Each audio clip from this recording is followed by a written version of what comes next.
here. We good? We're So live. Ken's got both cameras at this point in time. I'm going to swap around, grab the Instagram feed. Bit more chaotic this morning. At least we're not ripping the roof off, but just to get everything rigged up. Kevin will explain why we've changed some things around with the rigging, but we're ready to go. Today it's just going to be a simple Highline.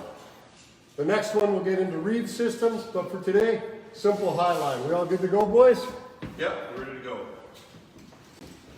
Good morning, everyone. Kevin Ristow, Ronin Safety Rescue. Welcome back to the Ronin Shop. Today we've assembled a twin track Highline. No reeving system, just a straight Highline. And the other week we had a monopod on this deck. We went to a sideways A-frame. The reason we want a sideways A-frame to hold our ropes up over the edge is because, as we talked about last week, the resultants on these pulleys can change. The more tension we put into these ropes, the flatter this goes, or if we're going to droop the Highline to lower this guy all the way to the ground, the resultant of these pulleys is going to move back and forth. So the sideways A-frame gives us the ability to absorb that kind of movement in our resultant back there. So one thing I wanted to point out is we built this system this morning. We put our rescue Randy on the system, we tensioned up our track line, got him up in the air, and this tie down is quite loose. This happens when you're using AHDs. You'll set it up, you'll tighten these down, and then when you load it, the AHD compresses further, which means your tie backs loosen off. So as you're running your systems, you know, for the firefighters in the crowd, just like always checking your cribbing when you're doing auto extrication and stuff like that, you want to be continuously checking your tie backs, making sure you've got appropriate tension in them. Because as the system moves, as it loads and unloads, they will tighten up and loosen off on you. So, what did we build this morning? A twin track Highline. This white and blue rope up here, and you can see how this is actually the same rope, but I don't know if it shows in the lighting here, but we have a pretty bright one on this on the track nearest to me. On the track nearest to the camera, it's a little darker, so that's just the difference in new and used rope. It's kind of a reminder. Swap ends in your rope bags once in a while. This is a Carriage 11mm rope that we're using for both tracks. At the far side, and typical Highline terminology is near side, where our control side, where we run everything, and far side, where it's a simpler setup. At the far side, we've got a similar sideways A-frame, high directional, and the ropes are through pulleys on the high directional, and then they're just terminated. And all we do for terminating Highline is a figure 8 on a bike. Nothing fancy. They're terminated with an anchor at that end. They come through, change of direction pulleys off of our high directional, and we've terminated ours at this end into a rigging plate. We're going to talk about the rigging back here in a second. We need to have a method of tensioning the track line. So putting tension into the track line and then releasing it. And for that, today we use a pair of Siriuses and 3-to-1 mechanical advantage. The blue rope is what we refer to as our near side control rope. That's the rope we use to control the shuttling of the load back and forth horizontally in the track line.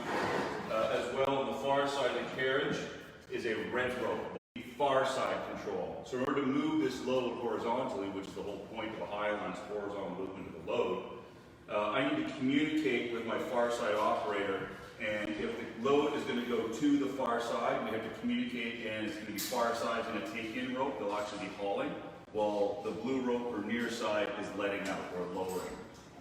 And vice versa to go the opposite direction. So just to sort of, that's just a quick layout. Now move back here and we'll start at the anchor. We have become, here at Ronin, big... Just give us a sec, Kev. Let us move to a spot where we can get there. This is live. I think people will get that. We got to get the big man to move so that he doesn't hurt himself. All right. So at Ronin here, Let me cut in front of you, Kev. our primary... Give me 2 secs, Kev. Okay. Let me know when you're ready. Yeah. There's a dance going on. Got acrobatics going on here. If I do this, am I out of your shot? Yep. Okay, so go ahead. Okay, so at Ronin, we've become big fans of a large rigging plate as a focal point for basically everything. And again, our focus is primarily fire departments, industrial rescue, etc., where we can carry this kind of gear. In a backcountry environment, when we're rigging Highlines, we often have quite a spider web of rope and trees linked together, and each rope might be anchored off to a different tree, just because, you know, it's simpler to carry another rope than it is to carry a lot of this hardware. So there's just a lot of different ways of doing it. If you are going to use a single focal point for everything, for your tracks and your controls, obviously you need to make sure it's going to be connected to, you know, a bomb-proof anchor of some kind that is unquestionable. And so we've got just crafted a version of a spider anchor here with slings, and I've used double back slings for the center ones. We kind of set the distance, and then these outer slings, what I did was I anchored the sling at the anchor, and I attached it here, and because it's doubled up webbing, it's a bit of a mess, but there's a clove hitch tied off with an overhand knot. So we got the anchor plate into position, and then I used that clove hitch to adjust the length of the outer slings to keep it, so we have 4 legs that are being tensioned, tied off with an overhand. As I said, we have our track lines here. They're run through serious devices for tensioning, and rock exotic swivibiners. That just allows, you know, any movement in the system. We're not going to have our carabiners binding on our rig plate back here. And really simple, we've just assembled rescue center 3-to-1 mechanical advantage on each. And we aren't normally in the business of tying the flying W or what a lot of people refer to as the equalizing Highline anchor for 2 reasons. Number one, it's complicated, it takes a lot of room to set up. Number 2, it doesn't give you actual equalization. It is a useful tool, but we find that just simply 2 track lines, control devices in the anchor, 2 3-to-1 to set our initial tension. We usually typically have the same person set it on both. We're pretty close to equal tension in the track lines. It's a lot simpler, it's a lot faster, and more importantly, it's not something people have to look up how to do in the field when they have to do it. It's just basically a simple 3-to-1 inline mechanical advantage. Now, we've got our blue line into today we're using a clutch as the control side anchor. So with the clutch, we can release this rope to move the package to the far side. We can also we can build a mechanical advantage on this side if we need mechanical advantage to bring the rope in. Some things we can do here, we didn't get to it this morning, but if you put another sling in here, and we could move this clutch ahead here, and that just gets staggers a control device a little and gives us some space. Here we've got 3 in a row. It works, you can work them this way. If you stagger them, it gives you a little bit more space, but then you do lose operating room between your focal point and the edge. So that's an option that you can do. So that's our anchor end of the control side. Again, all ropes are through our high directional. Our high directional is hobbled. The feet are actually screwed down, secured to the deck, and guide left and right and back tie. So it's nice and solid. It's not going anywhere. It's not rattling or anything. Then again, on the far side, these 2 control lines, they're just terminated in whatever the anchor system is over there. Figure 8 on the bike, terminated. That's it. We've used basically a spider anchor on the other side. We just used it with rope instead of webbing. So almost the same thing you're looking at here. So another spider anchor tied with cord though instead of webbing. You want to be, adaptable in your use of materials. You want to be able to use whatever is on hand. You can tie this into cord with webbing, dedicated anchor slings, etc. So the carriage, and the carriage is a 5-hole carriage. What I mean by 5-hole is there's 5 connection holes at the Give me 2 base. seconds, Deb. Can I go out of your shot? Yep. Yeah. Okay. Just so I can get around here. Thank you. Yeah. So Ken, you're good? Yep. this portion at the bottom of the 2B carriage, there's 3-hole carriages out there, and there's 5-hole carriages out there. Those seem to be the 2 common designs. And our preference is for 5-hole just because it gives us lots of options. So right now we've got 1 person on our system. We've got Rescue Randy on our system. And Rescue Randy is connected to that carriage in 2 ways. Or first, just before I get down there, our control lines connected one on either side, and it's at 2 of our holes. If your control lines are below your track lines in the carriage, you want to keep them at the same level or below at your high directional end. There are some people that have been working with control lines above the carriage. would want to avoid any possibility of ropes wrapping around the track lines. Generally speaking, we keep them below. So each of our control lines is attached to the carriage with an alpine butterfly and a tail. At the end of that tail is a figure 8 on a bike. So when we put Rescue Randy in the system, the first thing we did is we attached a red tail to his harness, and then we put him on an Aztec. And an Aztec system, or a mini haul system, is just a really nice way of loading someone in a high direction. That now gives us two methods of vertical motion in the high direction. We can raise and lower him on the Aztec, and we can also lower out on the tracks, and that'll lower him down. As we take in, put more tension into the tracks, he comes out. So it gives us a couple of options. This one is operated by the rescuer, the attendant. The tracks obviously have to be operated here at the control side. So Rescue Randy has 1, 2 attachments, and that allows sort of, like, if I'm going to be the attendant here, I can connect into this tail, and then I provide my second point of attachment, whether I'm going to use a Grion, or I'm going to use my own Aztec, or some other method of attaching to the system. And I have attachment holes available. Now, this is a pretty simple, we can see we've only occupied 3. If I attach the system, we'll occupy 4 holes. If we load a stretcher on this system, we're going to fill all of these holes, right? And that's maybe something that'll be, maybe we can do a future bit on different ways to attach a stretcher to the system. It does get busier at this end. There's a couple different ways to do that. So this is basically a twin track Highline. And when we run a twin track Highline, we consider that one track line backs up the other. And that differs a little bit from the traditional Kootenai Highline system, where the Kootenai Highline system looks at the controls as a backup for the track, be it one track or more. And we've done some testing on this. There's an IDERS paper, it's available on the IDERS website, on twin track Highlines and what happens when we chop one of these tracks and this load suddenly settles onto the second track. And we're pretty happy, the forces are pretty low, and as well as when we're in a twin track Highline, the amount of drop if you lose one track line as the load transitions onto a single track is pretty small. A typical Kootenai Highline system, you have to allow 1/5 of the span, so the distance between these high directionals, in vertical distance for the control lines to catch the load. When you run a twin track, our testing is showing it in some of our tests as small as 1/20 of the span of a drop, but we're recommending 1/10 of the span if you're running a twin track Highline, allowable distance below the load in case you lose a track. Do you want to just explain that out? So if you had a 100-meter span, what's the sand? Well, a 100-meter span is a long way. Sorry, 100 foot. Let's go easy. Easy math for people. So if we had, let's say, a 30-meter span, pretty close to 100 feet, a 30-meter span, and if this system was set up twin track line, we lost one of the track lines for whatever reason, and our load was to go onto the second track line, we would expect or have to allow for the load to move 3 meters horizontally down. So we need to always keep the load a minimum of 3 meters above any obstruction on a 30-meter span. Cool, thank you.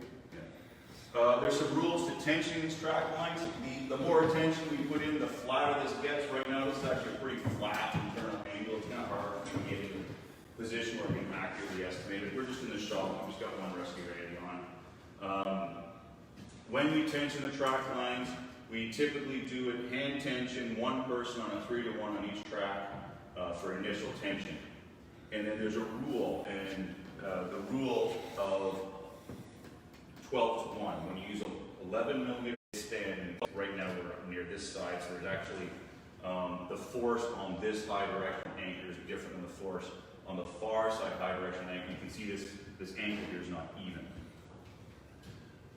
But when we're mid-span and everything's even, that's when the force applied by the load on the track lines is greatest. In other words, the force multiplication because of the internal angle in physics is greatest. So at mid-span, the rule is a maximum of 12 being the multiple of haulers times mechanical advantage. You've got a 3-to-1 mechanical advantage.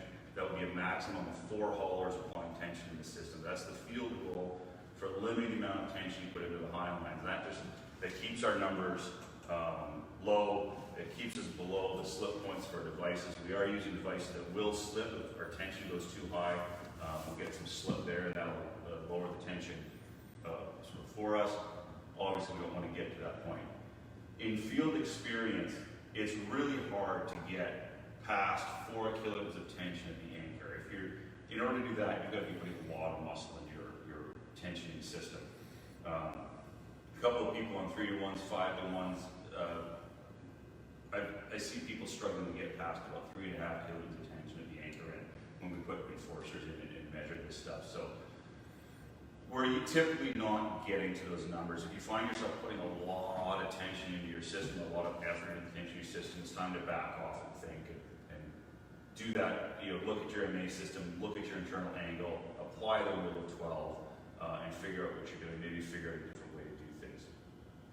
If you're using 12.5 millimeter or half-inch rope, the rule is sized up. It's a rule of 18. You get to put a little bit more tension because the beefier nature. Do you want to explain though, if you're using G11, it's probably 18 as well because it's kilonewton, not rope size? So, I said rule, it really should be a principle because, yeah, this blue rope here, we're using blue rope here as a control line, not a track line, but if we're using the G11, which is rated at 40 kilonewtons, which is similar to the minimum for 12.5 mil rope, there's an argument there that we could put more tension into those. And in fact, we don't have the rope up here today, but our favorite rope for track lines is the PMI Extreme Pro Unicore 11 mil, which is almost but not quite 40 kilonewtons. And we like that rope because it's not a static like a poly rope, but for a nylon poly rope, it has very little stretch, and it just works really well as a track line for us. And we know that rope, we can push it if we had to.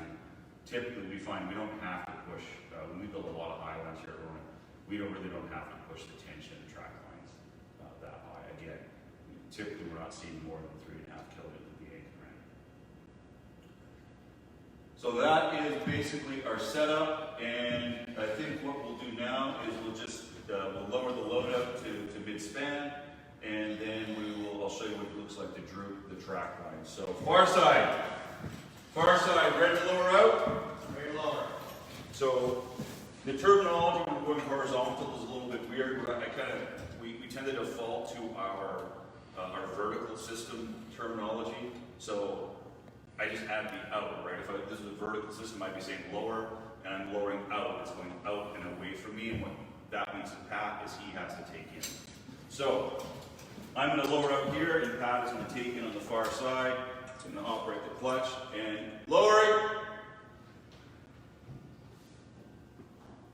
So I'm giving rope, and Pat's actually providing the motive power from the far side, doing the hauling.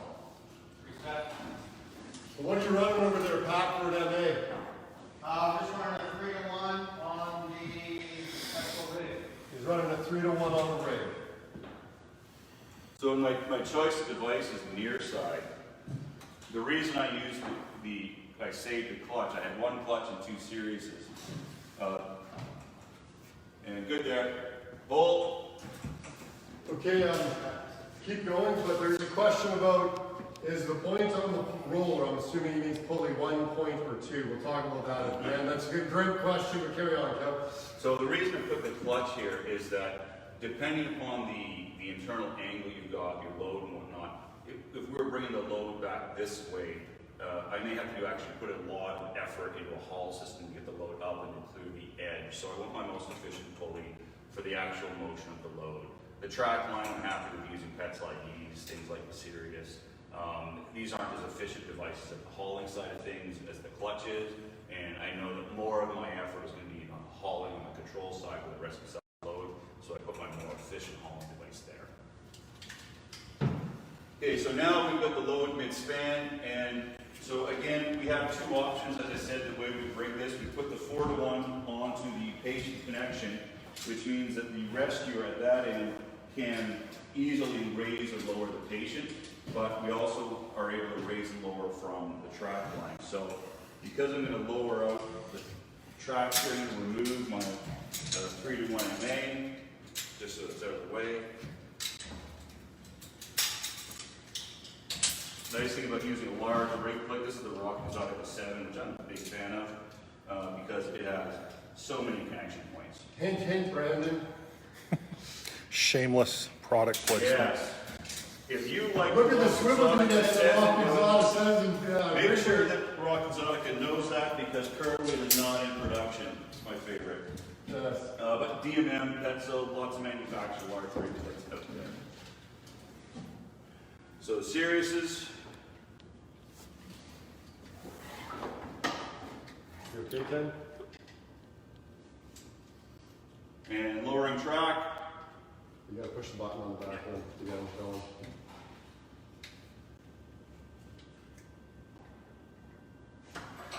So I'm lowering rope through the track lines, and you can see it doesn't take a lot of rope, just a small amount of rope added to the system creates a big change in the vertical height of the load. Holding there. So again, two methods of going vertical, and the power of a drooping Highline should not be underestimated. A lot of people get really excited about reeving systems, chiefly me among them. I love reeving systems. However, a simple Highline, drooping the track, it's way simpler to rig, way faster to rig, uses less equipment, less rope, and as long as the topography allows for it, because you have to have a really wide angle on your ropes, it's a really powerful and quick way of moving that load in the vertical direction. Can you tension ropes with a Maestro? I'll answer part of the question. Petzl sends us some to play with, but they send us 12 mil ones, and we only have 11 mil ropes, so we can't actually do it here because we don't have the equipment, but could a Maestro be used in place of any one of those devices? Yes, a Maestro is a control device, and here's actually the simple answer to that. Any control device will work here, right? A control, and I consider a control device one that's capable of catching a falling load or raising or lowering, right? IDs, rigs, Druids, Giant, Maestro, MPD, Clutch, Sirius, and then if we get into a backcountry situation, if we rig control devices, so in the raising and lowering side, we might be using ATCs and converting that and changing those over to pulley-based raising systems. So just using pulleys and prussics for our tensioning system. So we can work this with any combination of control devices. Thank you. You had another question? Yeah, somebody was asking, and this is a group question. Should we be backing up those pulleys? And this comes up a lot at Grimp. Kevin can speak to that. He's team led our Grimp team numerous times on a few different continents. So here on the control side, we have 3 ropes attached to a high directional, and we use 3 separate pulleys. The control line is its own pulley, and each track line is in its own pulley. And that avoids having to back up a pulley. On the far side, actually, we can't really see it from here. We use a double shift pulley for both high directionals, and a lot of times we'll use a Kootenai Carriage to capture both track lines. It depends on the rigging situation. Typically, when we're going off an AHD, we like to use 2 pulleys and put one on either side, because that separates the rope one on either side of the AHD. That loads the AHD nicely. We can put both ropes on the same side. Obviously, we're putting more force from one side of the AHD to the other that we then have to counteract with one of those back ties. So 2 pulleys, rope on either side is kind of preferred. If we're hanging our high directional off of a tree, or perhaps we have a bipod configuration or lazy leg tripod configuration, we could hang Kootenai Carriage in the middle. That works too. If you have a single pulley, whether it be a double shift or a Kootenai Carriage that accommodates both track lines, I would recommend just capturing these with a carabiner on a prusik or a sling back up to the high direction somewhere else and backing up the pulley. At a point of note, so the guys just asked back and said, no, he meant that pulley down there. So the one on the actual carriage should be backing up the Kootenai on the track line. Okay, so we didn't put that in today. When we go to Grimp, we definitely do, and I can't reach to do it from here.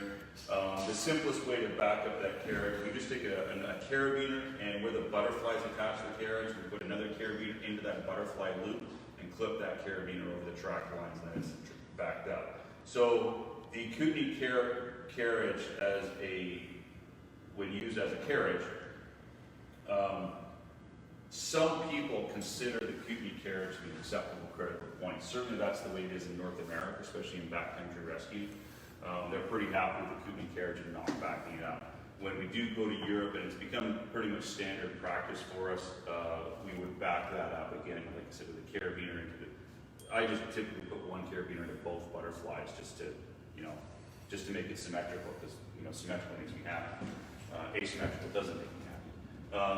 But you just need one. That's because he's OCD. As far as the other questions, my apologies. Mon français est merde, and my Italian and Spanish is totally non-existent. So the guys that are asking, and the girls that are asking questions in either Italian or Spanish, I can tell the language, but I can't actually read it. So my apologies. While we're talking about the carriage, and so a little bit of terminology, when we talk about a Kootenai carriage, that's a large, typically around a 4-inch diameter ship pulley that can accept multiple ropes or pass knots. Like we have abandoned ropes or run through the pulley. We're using it as a carriage, and hence that's why the carriage is part of the name. So the carriage is what attaches to the track line as our horizontal component. What often also gets used as a carriage is a double ship pulley. And the difference between a Kootenai carriage and a double ship pulley is that a double ship pulley, there's a little bit of friction within the plates, and as if the ropes get twisted up, then the double ship pulley can't accommodate that. And when you start running really long high lines with multiple track lines, the odds of you getting those track lines twisted are about 100%. So a Kootenai carriage is going to ride over a twisted track. Also, it allows for a little bit of flexibility in the system, and it rolls, because it's such a large carriage, it rolls. I think Pat's actually going to demonstrate for us. We're going to attach our backup carabiners. Hold on, Pat. So, You're going to have to droop them a little bit more. all right. So the one rope that's coming over there that looks like a little bit of a pain is because we're running the same rope and just we rigged it a bit lazy this morning, so it is coming back on itself. And you can notice now with the double tracks how little tension Kevin actually has, that the Siriuses are actually locking out. Like we're now getting to the point with the two ropes. There's not enough weight with Rescue Randy to really do anything.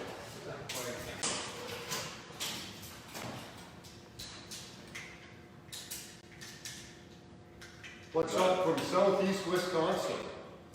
Hopefully everybody's staying safe. So what Pat's doing down there is it depends on what grip game you're playing with. It depends. Taiwan last year we didn't have to. Europe sometimes we do. Japan, we've had to and not had to in Taiwan. We didn't have to in Japan. We have had to in Europe. Yes, it depends upon the environment you're working in. Again, backcountry rescue in North America, where a lot of Highlines do get So raided, close. they probably wouldn't be backing up the carriage. There's a question right there from Ropes Rock and Fire. Would you consider a double pulley bomber like a Kootenai? And I think, Kevin, you spoke to that before. Here I can kind of answer. The problem that they're telling us in Europe is this point here on a double pulley is a single point. Even though you've got two ropes, just imagine this is a double. We're coming down to a single point. There's two arguments with this. Don't ever open this. We don't have a live load on under load. You notice this has there, around under there, the key, the pins that go in to lock that particular bolt. So what some people say is you have a bolt and a pin holding the bolt, which is 2 points. Some people don't buy that for $1 and say, no, this is only 1 point because if the bolt shears, then the whole thing goes. Talking with Rock, they don't really give you a 100% answer. They kind of say that it was designed to be used in a single fashion like that. When we get into these two ropes into a single point, we don't really get a straight answer. So it's going to be AHJ dependent as to whether or not you allow that to be a single or a double point. And on top of that, even at Ronin, it depends on the use we're using it for, whether we'll allow that to be a single or double point, whether that failure becomes catastrophic or just inconvenient. I think that pretty much sums it up, yeah? Yeah, again, as I was starting to say, it really depends on the environment you're working in, and as you said, Mark, what does the HJ have to say about it? You know, I've heard some people who are not happy with the double shift pulley as a single point of contact, even though there's multiple carabiners kind of holding it all together, but they're happy with the Kootenai Carriage. And everything is, you know, sort of ultimately when you talk about pulley on a single axle. So it's an interesting topic of discussion. There's no one pat answer. Speaking of pats, so pats put the backup carabiners into our butterfly loops. And again, it's just a carabiner in the butterfly loop and then clipped over the track line. Ken and I will walk down there and shoot that and shoot the far side, because there is some questions about using a Prussic bypass sort of thing. Okay, so we've moved away from the Prussic bypass. We moved away from the Prussic bypass a number of years ago. Interestingly, EMBC in their update to the British Columbia Search and Rescue rope program also removed the Prussic bypass. That's a result of the testing that Kirk Mothner did for EMBC back in 2016. And they just realized it's really not a required component. A couple of things actually came out of the package of the EMBC rope rescue package of that, and one of the Prussic bypass is one of them, as well as high strength tie off, like wrapping a rope 4 times around a Kootenai Carriage and tying it off, or wrapping a rope 4 times around a tree and tying it off. They pulled those out of the system just because they realized they weren't needed. We didn't need that extra strength. We've run a lot of Highlines. We've run some pretty long rope stretching Highlines, full-size rescue loads. We've done a 21 kilonewton Highline triple track. Yeah. Engineered. And we've never had a problem untying the figure 8s. So, you know, going to figure 9s and running Prussic bypasses, those are all fine. The only downside to doing those is they occupy a little bit more equipment and they take a little bit more time to rig. Okay. Ken and I will go over and look at far side in the middle. So the two carabiners, the Pat's added there, that's just backing it up. It's one method. You could use Prussic, you could use a sling, whatever, if you have to back it up. The problem we've come up with though, is we end up scoring sometimes our Kootenays, because over long spans, the carabiners end up getting sucked into the Kootenai Carriage, which causes other damage. So are you creating a bigger problem by trying to remove a problem that may not exist? Since we've gone to the carabiners in the butterfly, I think we've alleviated that problem. We were just clipping the carabiner over the tracks and then running a sling through all the attachment carabiners underneath the carriage. And because that carabiner was running loose, we found it was getting sucked into the carriage. By using we use essentially the same carriage setup for a horizontal Highline. Loud voice. Loud voice. We're over here now. Oh, you're over there. Sorry for that, we'll cut this when we put it onto YouTube. So once again, master rigging point, spider anchor at the back. We've just dead-ended the ropes. These are our 2 track lines here. We've just dead-ended them into 8s. Never usually have an issue with that. Far side controls on a rig, moving up and through our pulleys and back down. So someone had asked about the rigging on this end. We've not backed up our double shift pulley. We're running North America. There's really no requirement here. There's no HJ that tells us we have to here. If this was Europe, we would back it up. We have used a sling extension for the control line, just to keep it down so that when Pat's hauling here, we're not rubbing onto our tracks. That's the biggest issue. Anything else, or we think we're done? I'm done anyways, because, oh, there we go. No, I've got a poor connection back here there. So yeah, thank you very much for joining in.